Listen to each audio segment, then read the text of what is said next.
In a quiet valley surrounded by golden fields and whispering forests, there lay a humble village called Willowmere. Its people were simple farmers, bakers, and shepherds who lived by the rhythm of the sun and the pace of their hearts. Among them lived a young boy named Ewan, the son of a poor woodcutter. His clothes were torn, his shoes worn thin, but his eyes shone with a light of honesty that even the richest in the village could not match. Every morning, Ewan would follow his father into the forest to gather fallen branches. They never cut trees, for his father often said, "The forest gives when it wishes, my son. Take only what's offered, never what's stolen." Ewan listened carefully. He was young, but his heart understood. One chilly morning,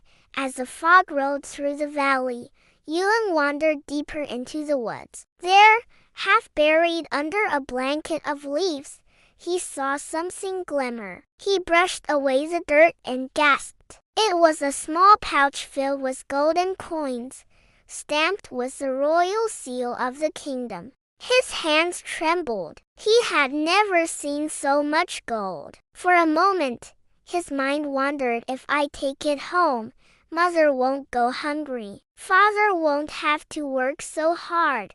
But then he heard his father's voice echo in his mind.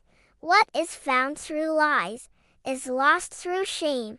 Ewan took a deep breath. He tied the pouch closed and ran toward the village. At the edge of the forest, he saw a royal carriage stuck in the mud. A nobleman in fine clothes stood beside it, his face pale and worried. Soldiers searched frantically around. Ewan stepped forward shyly. "Sir, did you lose something?" The nobleman turned sharply. "A pouch! A royal pouch! Boy, did you see it?" Ewan nodded, holding it out with both hands. "Here, sir, I found it near the oak tree." The nobleman's eyes widened. He took the pouch, opened it, and gasped with relief. "By the king's mercy, you've saved me, boy. This gold was meant for the orphanage in the next town. Had I lost it, I would have been disgraced." He turned to his guards. "Reward him, give him whatever he asks."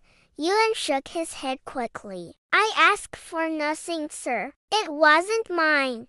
The nobleman stared at him, speechless. In a world where greed often won, this boy's honesty was rare, a treasure greater than gold. That evening, the nobleman returned to the castle and told the king about the poor boy who returned royal gold without hesitation. The king, curious, ordered, "Bring him to me."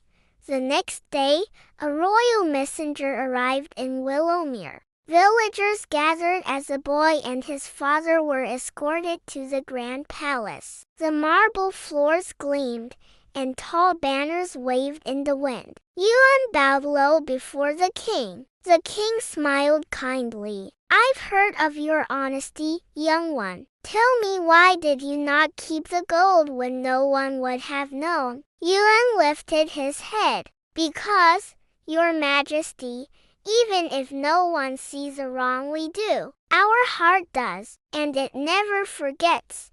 The king leaned back, deeply moved. Wise words from a humble soul.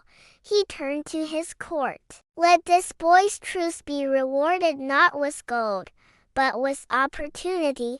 He ordered that Ewan be given education at the Royal Academy, a chance to learn, grow, and serve with honor. The village rejoiced when they heard the news. For the first time in generations, someone from Willowmere was to study under royal scholars. Ewan studied with passion. He learned to read, write, and lead. Yet he never forgot his humble beginnings. Every year, he returned to Willowmere to help rebuild homes, plant trees, and teach children. He was no longer the poor boy from the woods. He had become Sir Ewan of Willowmere, a man known across the kingdom for his fairness and compassion. But one day, his honesty was tested again. A severe drought hit the land. The king ordered food to be stored for the palace and nobles, while common villages suffered hunger. Ewan stood before the council and said,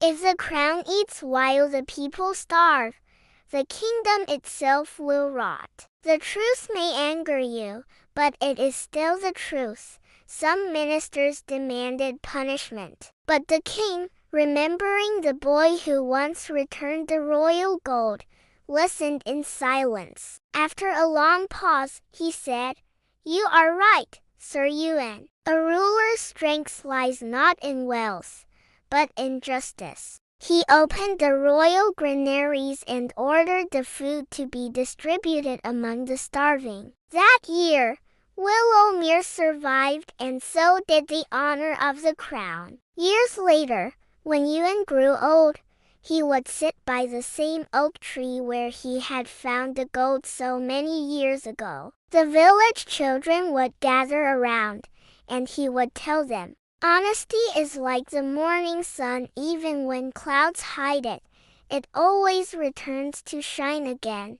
And when he passed away, the people of Willowmere built a small stone by that tree, carved with the words, "Here rests a man whose truth fit hearts more than gold ever could." And so, in the quiet heart of Willowmere, the story of one boy's honesty became a legend, a reminder that no matter how tempting the lies, truth always finds its way home. Moral of the story: honesty is a light that never fades. It may cost you gold, but it earns you a legacy.